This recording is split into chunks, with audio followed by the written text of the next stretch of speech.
Bonjour à tous, Shavua Tov, nous sommes dimanche matin et la page d'aujourd'hui c'est Nedarim Daf Nun Vav. Nous commençons la Mishnah, Hanoder Minabait, Mutar Baalia, celui qui ferait un vœu afin de s'interdire une maison. Mutar Baalia, il aurait le droit donc de résider dans la Aliyah. Donc ce qu'on appelle Aliyah, généralement c'est un étage. Divrei Rabbi Meir, selon l'avis de Rabbi Meir. Vachachamim Omrim, selon les Chachamim, Aliyah Bichlal Abayit. Les Chachamim considèrent que l'étage fait partie intégrante de la maison. Hanoder Mida Aliyah, Mutar Babayit. Et donc, deuxième sefa de la Mishnah, celui qui ferait un vœu de ne pas profiter donc de la Aliyah, donc aurait le droit de profiter de la maison. Rashi précise, Divrei Akol En Bait Bichlal Aliyah. Dire tout le monde est d'accord que la maison ne fait pas partie de l'étage. C'est-à-dire si on s'interdit la maison, on s'interdira également l'étage. Donc ça c'est pour la vie des Chachamim. Mais forcément, si on s'interdit l'étage, on ne s'interdit pas la maison. Et même pour Rabbi Meir, c'est encore plus évident, puisque lui il dit que même celui qui s'interdit la maison ne s'interdira pas l'étage. Alors la Gemara pose une question. Elle dit Mantana Babait, lerabot et ayatsiya. Babait, lerabot et aliyah. Donc on se réfère ici à un autre contexte, qui est le contexte des négaïm, des lèpres qui pouvaient toucher les maisons. Là-bas, il y a un passouk qui dit Kenega nir eli babait. J'ai vu comme une lésion, babait, dans la maison. Visiblement, ce terme de babait là-bas est superfétatoire, on aurait pu éviter de le dire. Et donc ce babait, ou en tout cas peut-être le bet supplémentaire, vient nous apprendre quelque chose de nouveau. Alors la Gemara pose la question, donc qui est le Tana qui pense que Babait, ça vient inclure le Yatsiya? Donc Yatsiya serait un demi-étage, ou un appentis. Babait, les rabot et Aliyah, et que Babait vient également inclure l'étage. Donc si on a besoin de cette dracha-là, ça veut dire qu'a priori l'étage ne fait pas partie de la maison. Amar Afrizda, Rabbi Miri. Forcément, on va dire que c'est Rabbi Meir, puisque Rabbi Meir a dit que si on s'interdit la maison, on ne s'interdit pas l'étage. Donc ça veut dire que l'étage ne fait pas partie de la maison. Dei Rabbanan, Ha'amri Rabbanan, Aliyah Bichlal Bait. Parce que si tu me dis qu'on va comme Chachamim, les Chachamim ils ont dit que l'étage, il fait partie de la maison. Et donc si l'étage fait partie de la maison, je n'ai pas besoin d'un terme supplémentaire dans le cas de Negaïm pour inclure l'étage. Donc dans ce cas-là, Ha'amri Rabbanan Aliyah Bichlal Bayit, la Malikra Babayit Leribouya. Pourquoi j'ai besoin d'un texte supplémentaire pour pouvoir inclure l'étage? Abaye Amar, Abaye va plus loin, il te dit Afilou Rabbanan, Bayakera. Il dit même si tu dis Afilou Tema Rabbanan, il dit même si tu dis que c'est les Chachamim qui parlent, on a quand même besoin d'un texte particulier pour inclure l'étage. Pourquoi? Des Salka d'Antachamina, qu'est-ce qu'on aurait pu penser? Bebet Eretz Achuzatrem Ketiv. À propos des Négaïm, il y a marqué dans la maison Bebet Eretz Achuzatrem, donc les maisons qui seront dans la terre de votre Achuza, de votre héritage, de votre part. Donc ça veut dire quoi? Dimchaber Be'ara, ce qui est lié au sol, Shme Bait, ça s'appelle une maison. Aliyah Halomichbar Be'ara.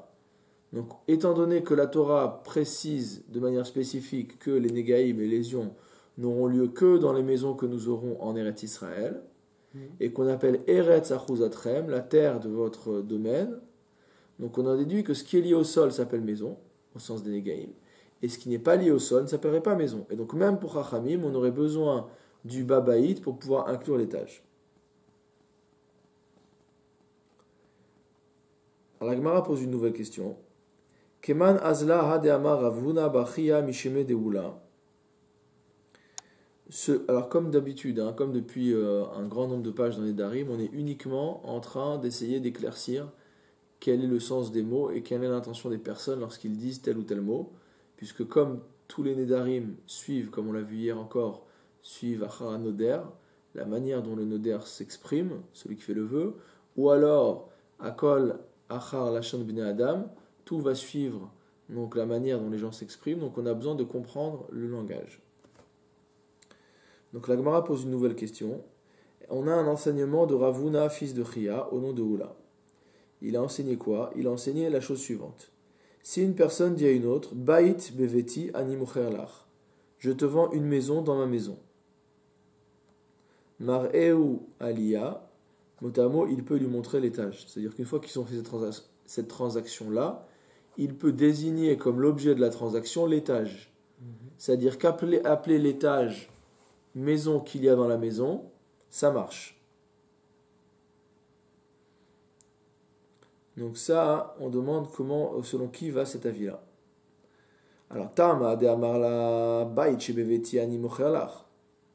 Il dit la raison pour laquelle l'aliya, dans ce cas-là, elle correspond bien à la transaction, c'est parce qu'il lui avait vendu un étage à l'intérieur de l'étage. À l'intérieur de la maison, pardon. Aval Bait Stam, mais s'il lui a vendu une maison tout court, Enomar Ewaliya, il ne peut pas lui dire ce que tu as acheté, c'est l'étage.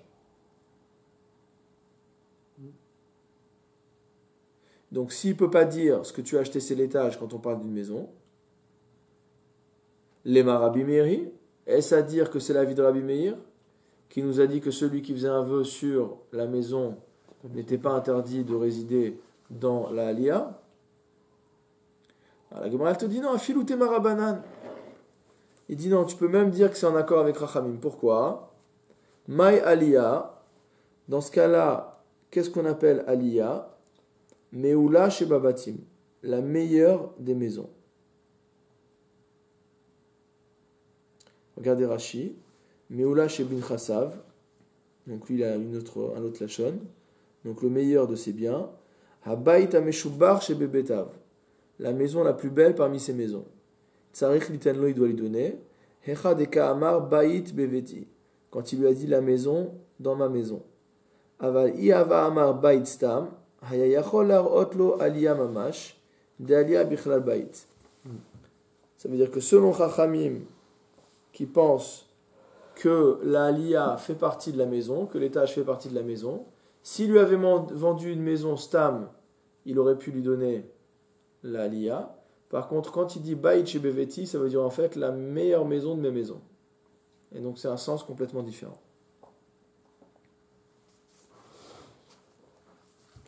Alors, nouvelle Mishnah, Hanoder min Hamita, celui qui s'est interdit par vœu de profiter d'un lit. Mutar bedargash, il aura le droit de profiter du dargash. D'ivrei Rabbi Meir. Donc la Gemara va elle-même poser la question de qu'est-ce qu'un dargash. Donc on ne va pas anticiper là-dessus. Donc ça c'est selon Rabbi Meir. Donc celui qui s'interdit de profiter d'un lit, il aura le droit de profiter d'un dargash. Va chachamim omrim, et les chachamim disent au contraire, dargash bichlal mita. Donc c'est le même débat.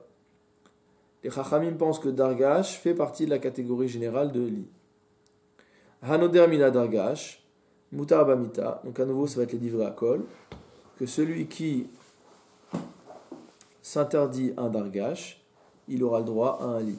Parce que même Rabbi Meir, lui, il va forcément penser que c'est comme ça, mais même Chachamim, ils disent bien que dargash fait partie d'un lit, donc c'est une sous-catégorie, mais donc forcément, si tu t'interdis que la sous-catégorie, tu t'interdis pas la catégorie générale. Alors la Gemara va commencer par vouloir éclaircir le vocabulaire. Maï dargash, qu'est-ce que c'est que ce dargash dont on parle dans la Mishnah? Amarula arsa de gada.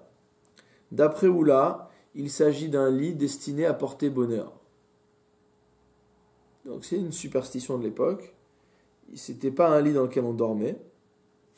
D'accord? Comme dit Rashi, Mita sheochi nota le mazal. C'est un lit qu'on installe pour la chance. Ve'en shum adam yashan alea. Personne dort dessus. C'est une sorte d'objet fétiche. Amroule rabanan leula. Les chachamim ont dit à Oula, Haditnan. Ce qu'on a enseigné dans une Mishnah. Keshehen mavrin oto. Que lorsqu'on donnait à l'endeuillé son premier repas, après l'enterrement. Kol ha'am mesubim ala haaretz, tout le monde était accoudé au sol. Vehu mesev ala dargash. Et lui, alors il y a deux girsaot, selon certains il s'agit du Kohen Gadol, selon d'autres il s'agit du Melech, du roi. Et lui, il est installé sur son dargash. Alors c'est quoi cette histoire? Kula shata lo yatevala, hauyoma yatevala. Toute l'année, ce lit-là, ce dargash, personne ne s'installe dessus. Et juste quand il sort de l'enterrement, il va s'installer sur le dargash. Qui en plus, c'est un lit, on a dit, qui était là pour porter chance. Donc ça paraît un petit peu bizarre. Alors, Matkifla Ravina. Ravina, il attaque ça. Il dit Midé de Hava Basar Viyain. Il dit bon, pas du tout. C'est comme pour la viande et le vin. De Chulashata Ibae Achel, Ibae Lo Achel. Toute l'année, s'il veut manger de la viande, il mange de la viande. S'il veut pas en manger, il en mange pas. Et pareil pour le vin. Hauyoma, Ananya Havinanla. Ce jour-là, nous, on lui en donne. D'accord? Donc à nouveau, il s'agit pas du... il s'agit ici du Kohen Gadol ou du Meler. Donc on lui donne spécifiquement donc, de la viande et du vin.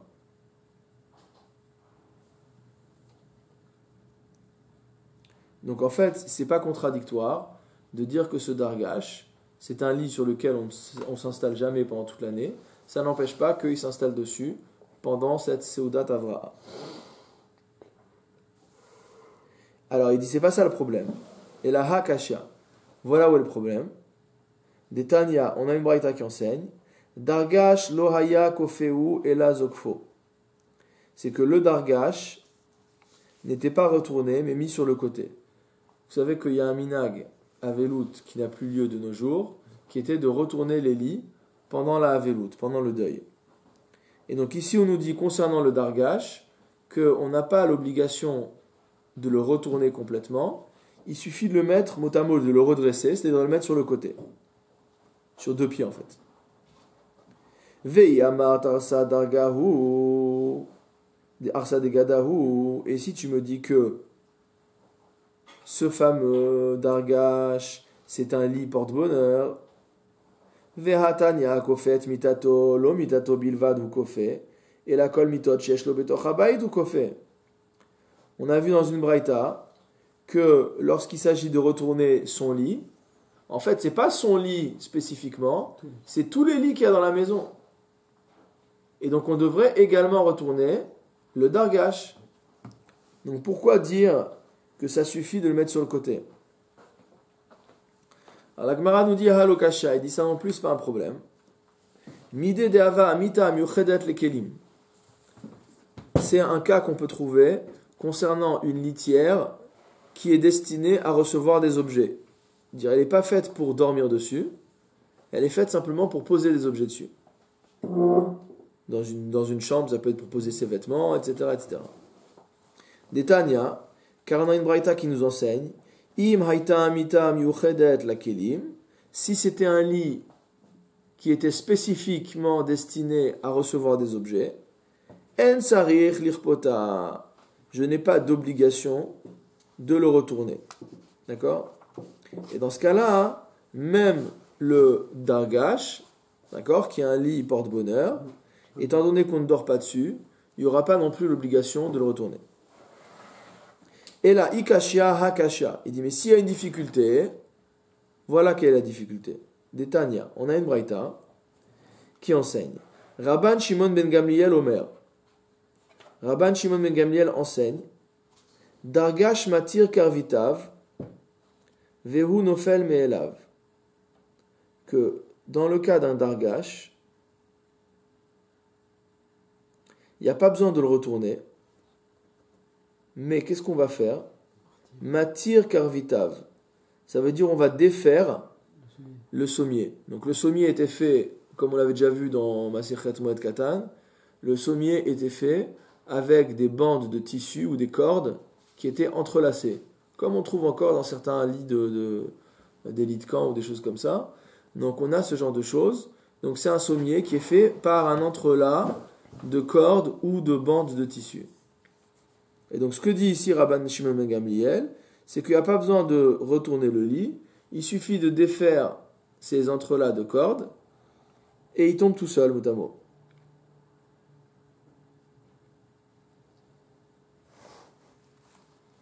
Vei dargash arsa de gadahu. Et maintenant, si tu me dis que ce dargash, c'est un lit porte-bonheur, karbitin mi itle, est-ce qu'il a ce genre de choses? C'est-à-dire, il n'y a personne qui dort dessus. Donc, on ne va pas s'amuser à faire un sommier pour un lit sur lequel personne ne dort. On va lui donner la forme d'un lit, on va faire en sorte qu'il y ait quelque chose de posé dessus pour que ça ressemble à un lit.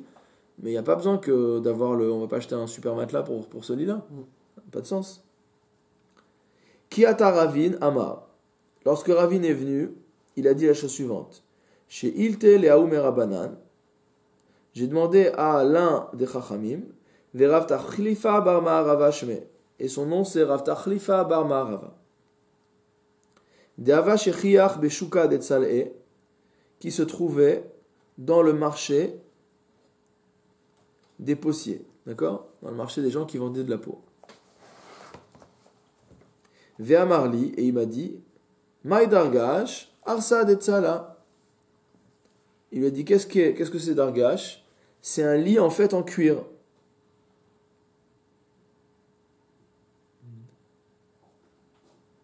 Regardez ce que dit Rashi. Il dit Arsa Detzala shel or shiashen alea, sur lequel on dort. Aval ena chashuva kolkar, mais c'est pas un lit très de grande importance, donc c'est un lit d'appoint probablement. Ou l'achi oil vena chashuva, et comme ce lit-là n'est pas important, lo ayakofi, on le retournait pas. Et la zokfa vedayo. Vehilkach amrinan bematnitin demutar bedarga shena mita chashuva. Et en fait, c'est la raison pour laquelle celui qui a fait le vœu de ne pas profiter d'un lit peut profiter du dargage d'après Rabbi Meir, parce qu'on considère que c'est pas vraiment un lit, quoi.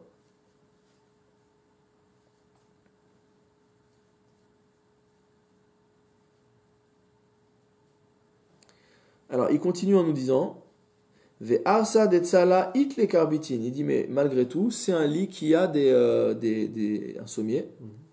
Ou paligraban Shimon ben Gamliel bigmara, ve'amar deba ekfia kolkar shematir karbitin ve'or nofel me'elav. Et en fait, Rabban Shimon ben Gamliel est en discussion et il dit qu'il faut défaire ce sommier-là de manière à ce que le cuir qui recouvre le lit tombe.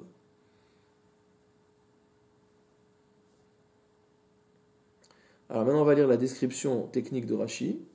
Les fichiers eshretsuot saviv la or, parce qu'il y a des cordes qui entoure le cuir, la peau, ou motrin otan oto ben aruchot amita, et on va les tendre sur les barres transversales du lit, vekoshrin aretsuot ba'aruchot, et on attache les cordes sur donc les barres transversales, longitudinales, pardon, veshorvin alav, et on s'allonge dessus. Et lorsqu'on enlève les cordes et que le cuir tombe au sol, il n'y a pas plus retourner qu'un lit qui n'a même plus de sommier. Donc il n'y a plus besoin de retourner. Alors maintenant on nous ramène un enseignement des Amoraïm. Itmar. Ezeu mita vezeu dargash. On n'a toujours pas résolu le problème. Donc on repose la question. Qu'est-ce qu'on appelle lit? Qu'est-ce qu'on appelle dargash? Amar Rabbi Yirmiya. Rabbi Yirmiya enseigne Mita mesareginota al-gaba.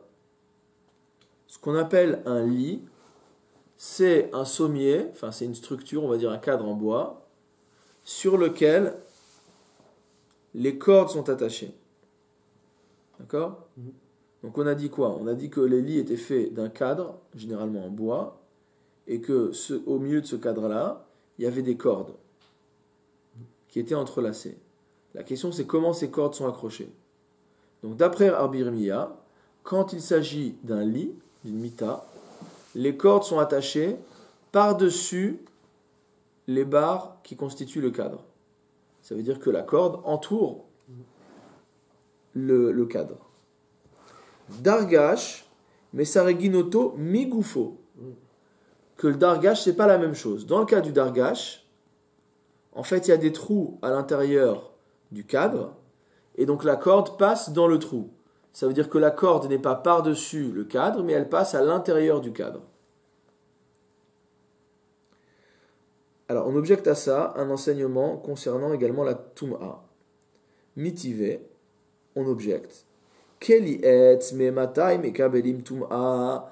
À partir de quand les ustensiles en bois sont aptes à recevoir l'impureté? Hamita ve'arisa Dans le cas du lit ou du berceau, Misheye Shufem Beoradag, à partir du moment où on les aura enduits de graisse de poisson. C'est de la poudre. Non, en fait, Oradag. pardon, oui, Beoradag, oui, c'est-à-dire on prend la peau et on frotte la peau de poisson justement pour que la graisse, Ouais. puisse imprégner, d'accord? Donc Rachid dit que ça les rend brillants, ça rend le bois brillant et lisse. D'accord? Donc il y a peut-être aussi un effet de polissage, ouais, quelque chose comme ça. Donc tant qu'on n'a pas poli, donc c'est probablement pas effectivement l'effet graisse, mais l'effet papier de verre, entre guillemets, quoi. D'accord? Il y a peut-être aussi la graisse, je sais pas.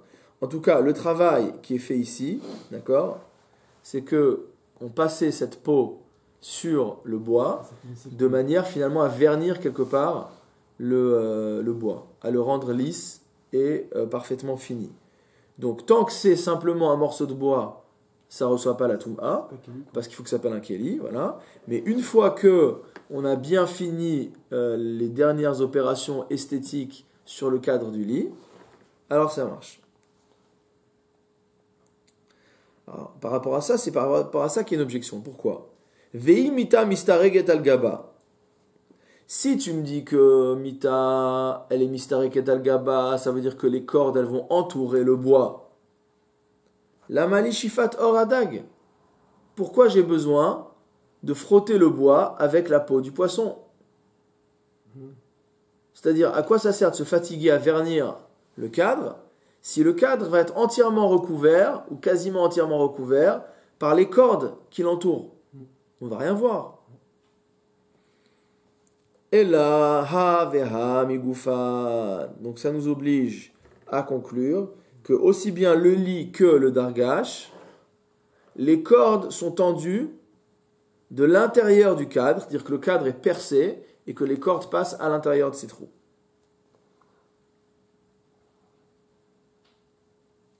Alors dans ce cas-là, quelle est la différence? Mita aoule ve'apuke bivzine.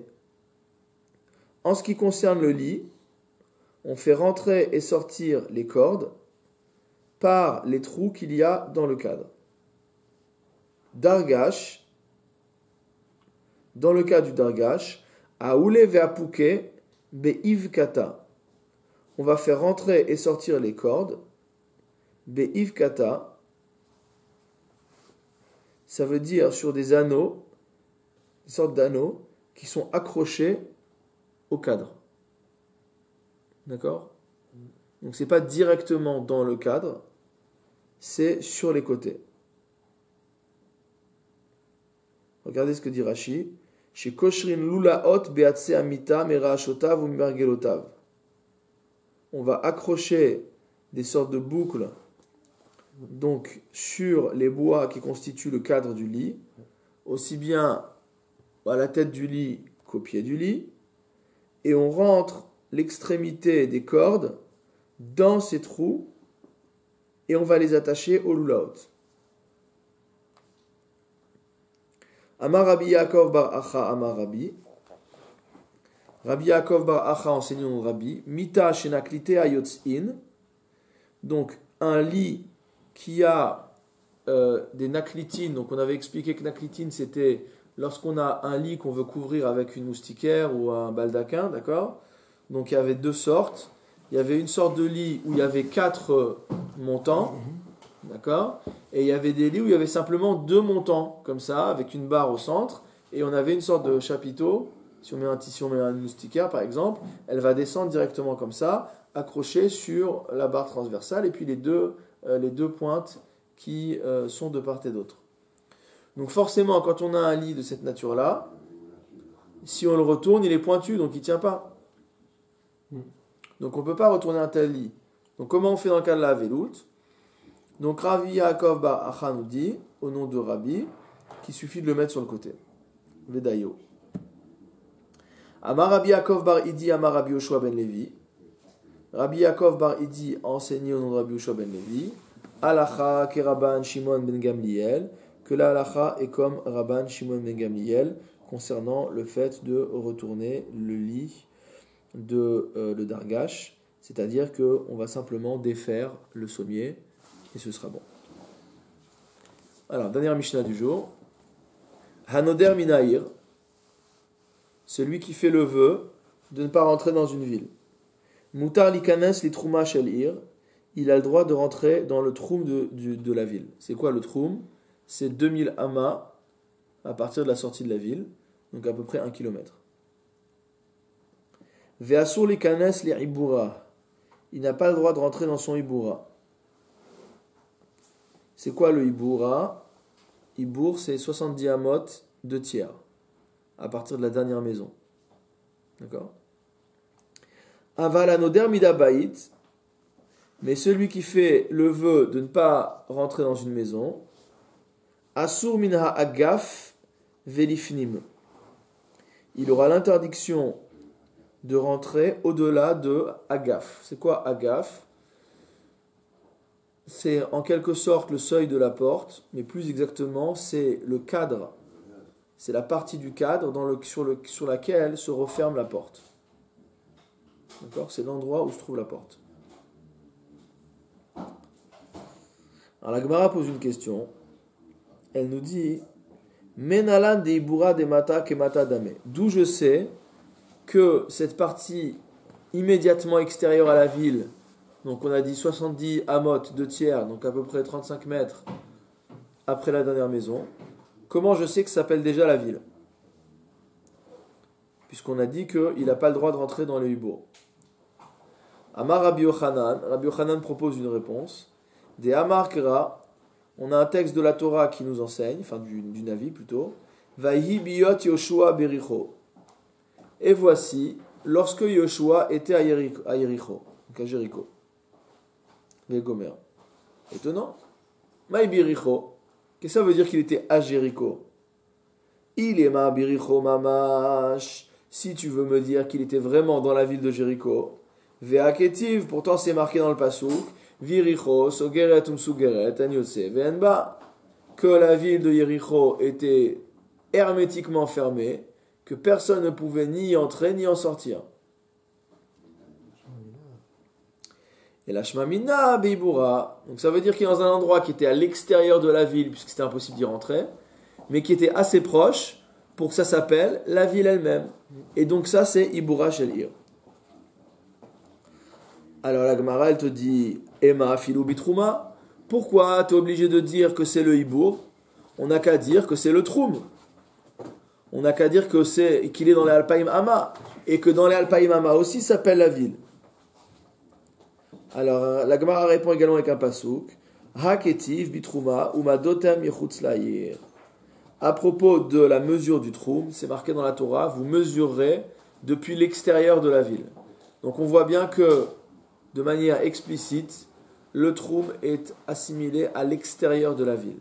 Et donc si Yoshua s'était tenu dans le troum, on n'aurait pas pu considérer qu'il était à Jéricho. Et donc celui qui s'interdit de profiter de la ville pourra se trouver dans le troum de la ville.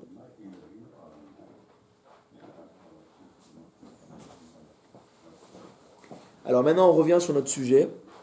Hanoder min habayit, que celui qui s'interdit de rentrer dans une maison, eno asur ela min agaf velifnim, il ne lui est interdit de rentrer qu'au-delà du agaf, donc de l'endroit où se trouve la porte. La Gemara nous dit aval min agaf velachutzlo. Ça veut dire que si c'est au-delà de agaf vers l'extérieur, non. Donc vous imaginez une embrasure de porte qui est épaisse et qui est plus épaisse que la porte elle-même. Donc si par exemple on a une embrasure de porte qui fait, on va dire, 1 mètre de profondeur, la porte fait 10 cm d'épaisseur, et donc il va nous rester 45 cm avant la porte, 45 cm après la porte, mais qui sont bien dans l'embrasure. Donc la partie qui est à l'intérieur, les 45 cm intérieurs, il n'a pas le droit d'y rentrer. Par contre, les 45 cm extérieurs, il a le droit d'y rentrer.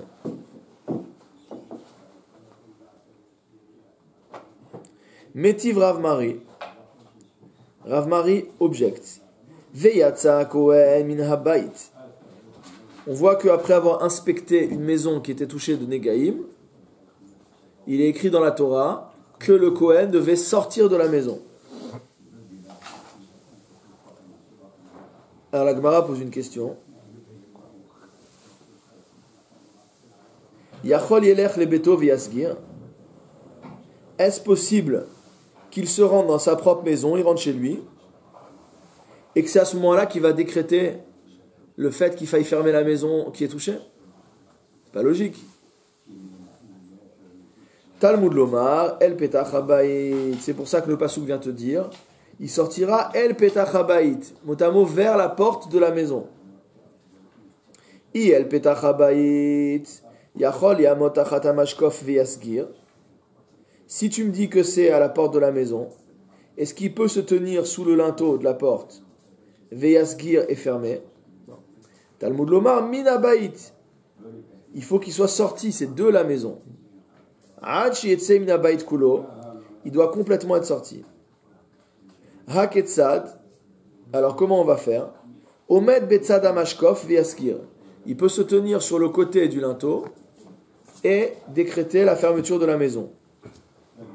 Uminayin shimalach leveto veisgir oshama tachat hashakuf veisgir sheesgero musgar. Maintenant, d'où on sait que si jamais il est rentré il est rentré chez lui finalement, il n'a pas fait les choses sur place, ou alors qu'il s'est mis sous le linteau de la porte veisgir et qu'il a fermé, que ça marche. Donc la procédure est respectée. Talmud Lomar veisgir et habayit. Parce que malgré tout, il y a marqué et il décrétera la fermeture de la maison. Mikol makom, quoi qu'il en soit, dire quelle que soit la manière dont il le fasse. Sha'ane gabe bayit dirtiv min habayit ad she'etse min habayit kulo. Il dit mais dans ce cas-là, c'est contradictoire avec ce qu'on avait dit nous. C'est pourquoi on est obligé de dire, puisqu'en fait si on dit comme ça veut dire que tant qu'il est même sous l'embrasure de la porte, il est encore dans la maison. D'accord? Et donc ce qui est contradictoire avec ce qu'on a dit. Et donc on répond quoi? On répond Shane Gabe Bayit, que le cas de la maison qui est touchée de lèpre est particulier, parce qu'il y a marqué là-bas explicitement Mina Bayit. Ça veut dire qu'il doit sortir de la totalité de la maison, et donc même Mina Agaf Velachutz, il doit sortir. Même sous l'embrasure extérieure de la porte, il doit en sortir.